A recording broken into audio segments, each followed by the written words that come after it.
নিচে তাকালে কীরকম লাগবে এটা দেখার এক্সাইটমেন্ট আমার খুব, যার জন্য আমি উইন্ডো সিটে বসেছি। আর আমাদের ফ্লাইট কিন্তু টেক অফ হয়ে গেছে।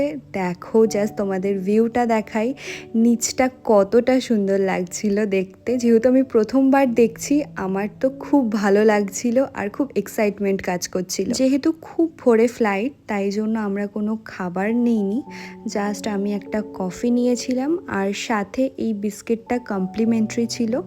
তো আমি কফিটা খেতে খেতে ফ্লাইট জার্নিটা খুব এনজয় করেছি। কলকাতা থেকে হায়দ্রাবাদ যেতে আমাদের টাইম লাগলো মোটামুটি 1 ঘন্টা 45 মিনিট মতো। আর আমরা একদম রাইট টাইমে টেক অফ করেছি, ল্যান্ড করেছিও টাইমের 2-3 মিনিট আগে। আর সেদিন যে নেল আর্টটা করেছিলাম সেটাই আবার তোমাদের সাথে আরেকবার শেয়ার করে নিলাম প্লেনের মধ্যে। দেখো, গল্প করতে করতে পৌঁছেও গেলাম হায়দ্রাবাদ। আর ল্যান্ডিংয়ের